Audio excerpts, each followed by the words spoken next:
And we're back after a brief break. You're watching South Texas Now. And don't forget, we are on the CBS affiliate, NBC affiliate, CW3, Caja, Telemundo. Bienvenidos a todos que hablan nuestro idioma español. Bienvenido a mis amigos que parlent le français. And bienvenido, mis amigos que falan portugués, because I am going to be visiting you guys. I love Brazil. I love South America. Great food, great people, and we are on the World Wide Web. Show some respect, right? So we are with the mayor of Corpus Christi, Paulette Guajardo. Welcome back. Thank you. Thank you, Joe. When we left off, you gave us an overview, right? The Eagles, view of what goes on day to day. Let's get into the issues that matter. And we left off on public safety, but do you want to cover that, or what would you like to cover? Well, let me tell you. So some of the very important things that we've accomplished here recently, and remember, right now we are.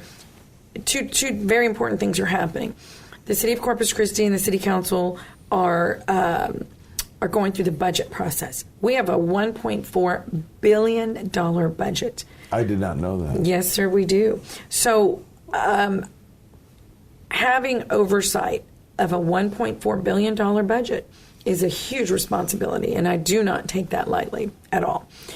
That is monies that obviously we're talking about right now in the budget process as to how are we going to break that up? Where are we going to invest within the city $1.4 billion budget, right? So that's the first thing, is everyone has to know that. And know that, back to public safety, two historical things have happened. This is the first. I issued a critical challenge to City Manager Peter Zanoni and our Crime Control Board to go find funding, a.k.a. prioritize funding, for 25 police officers. Today, we have less police officers than we did 20 years ago. Why? Because they stopped hiring police officers. Cutting inefficiencies and cutting waste is one thing in a budget, in a municipality. But cutting back on hiring police officers when your city is growing, irresponsible. And that's not the police commissioner's fault. No. No. Oh, no. These were leaders of the city councils back. That thought that it was a good idea to cut back on police? Yes. So we have less. We had more police officers 20 years ago than we do today. So I issued a critical challenge and said, because we can't. I mean, it's irresponsible. They are our first line of defense, along with firefighters, and so they did it. So they did do that. The police, City Manager Peter Zanoni and the Crime Control Board, they did. They found the funding. This is the first time in this budget that we are going to hire 25 police officers, a total of 25. That's 5 times the original amount, which was 5. We would have hired 5. That's the quote plan. And so I said, no, we have to figure this out. And we will never move the needle if we do not make that investment. And, it's prioritizing. You're going to prioritize in your home what is important to you in your home budget. So it's the same thing. So we're doing that. That's historical. And just for perspective, the last 3 years, we hired a total of 20 in the last 3 years. So we're doing 25 this year. So the council is very proud of that, and I'm very thankful that they are supporting that initiative as well. The other thing is firefighters. Our firefighters, this is the first time in decades that the fire department will have been fully staffed. And that's nobody really knows these things because they are both of them are exceptional departments. But you cannot expect results at a certain level if you don't give our police chief and our fire chief the tools in which to meet the levels of expectation that we want. We are the 8th largest city in the state of Texas. 8th. $1.4 billion budget. You gotta walk that walk. And so police and fire is where it starts. So I want to just let the people know that. We have invested in the last 3 years $325 million in street reconstruction and maintenance. That's unprecedented. And so that is huge. We are fixing streets, and we will continue to fix streets. We also have or simultaneously with our budget sessions that we're having now, our budget season, we also have the Bond 2022 program that we've been discussing. We've gone to every district to talk to people in every district. What do you want to see in the bond? We're looking at a $125 million bond. That is also unprecedented. And $92.5 million of that bond, or 75% of that bond, is going to streets. $20 million is going to parks, to improve parks.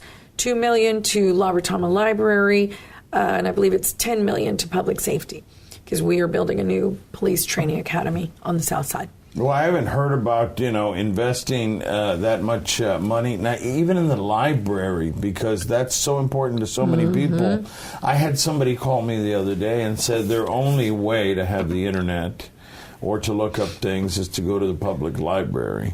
Also, I think that it's seamless, that people, you're right, they take it for granted about the firefighters and about the police officers that are doing an incredible job, the sheriff's department as well. But what I'm saying is that a lot of people just take it for granted. Right.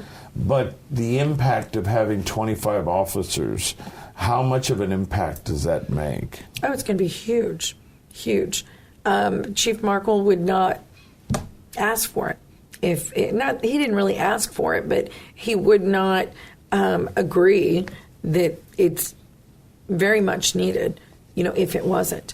And so we are making huge strides, and that's good. That is what our responsibility is. Just like decades ago when they stopped funding police officers, we are doing the exact opposite. So one day, someone will be sitting here saying, it was that council, those councils who started to bridge the gap, because it matters here. We are wanting to grow. We have our Corpus Christi Regional Economic Development Corporation, who this fiscal year, for them it ends here soon. It ends here soon. Their fiscal year brought in $1.1 billion. $1.1 billion is what they brought in economic development. That's 433 jobs, and that's $25 million in wages. We're growing. We can't leave our police and fire out of that growth. So it's a good thing. We're doing good. So let's delve a little bit into politics. I mean, we can't talk about this without politics, because you're an elected official, like you said at the very beginning. But I'm seeing signs popping up everywhere. There are also people running for the city council that you've got to work with. Yes. And so people see the mayor and say, well, she is, the leader, and what she says goes. But it's not necessarily that way. In fact, the city council and you all have a balance. Yes. And people are running at the same time.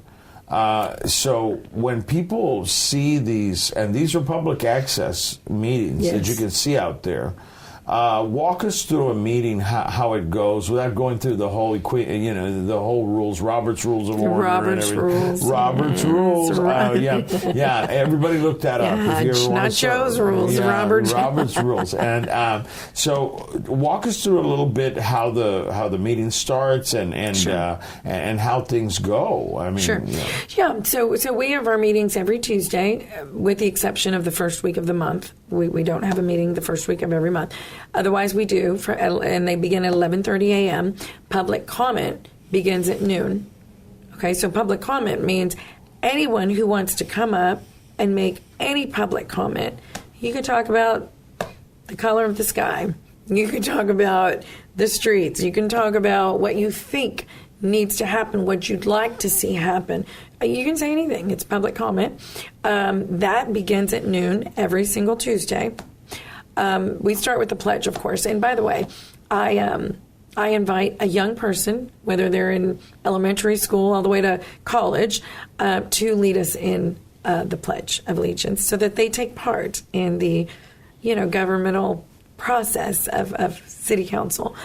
So we start with that, and then we immediately go into the city manager's report, and then we go into public comment, which, depending on what's on the agenda that day, you can have a room full of people making public comment against a zoning case or monies that are going to be spent in any particular way or whatever.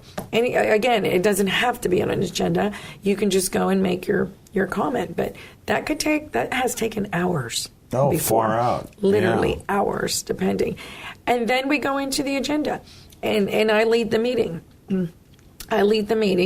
And we have, again, Robert's rules by which we abide, and we have decorum that we follow. But it's a very structured meeting. That's why it's not a free-for-all. Somebody's got to make the motion. Somebody's got to Absolutely. Nobody just goes. Sometimes I have to, all right, guys, let's go back to it. Yeah. Easy, Tiger. Yeah. We got a couple of minutes left. It's just flown by, but I want to do something because you don't have time to be campaigning, right? But yet you have to run for election. So there's the balance. So what I wanted to do is bring you on and knocking on all these doors with this billion-plus budget, all these responsibilities. Why should the voter give you another couple of years? You know what, Joe? We are on a trajectory that is going straight up. And we have made such progress. And I want to continue to make that progress. I want to continue to work hard for the people of Corpus Christi. I want to continue to give this platform, leave this platform with the people of Corpus Christi. So I want to continue to be the mayor of the people. And you do that. Unfortunately, our terms are only 2 years. I shouldn't say unfortunately. They're every 2 years. So I ask the people of Corpus Christi to hire me back for another 2 years. Let me show you that I will continue to move our city forward. I will continue to listen. I will continue to, be accessible to you and make things happen for Corpus Christi and watch our city grow the way it should. We are the body of Christ. We are Corpus Christi, the only city in the world named after the body of Christ. And so that's a huge blessing. And so I ask for people's vote again because we're doing good and we're moving forward, and I want to keep that momentum. Well, I want to make a motion for her to stay on for life, but we're out of time. Paulette Guajardo, your mayor, and remember, get out there to vote and register to vote. Recuerda que su voto es su voz. Si no votas, no puedes quejar después. If you don't vote, you can't complain later. We're out of time, but thank you again, Mayor Guajardo, for taking the time. Thank you, Joe. Thank you. It's an honor. We're out of time, and thank you, and God bless.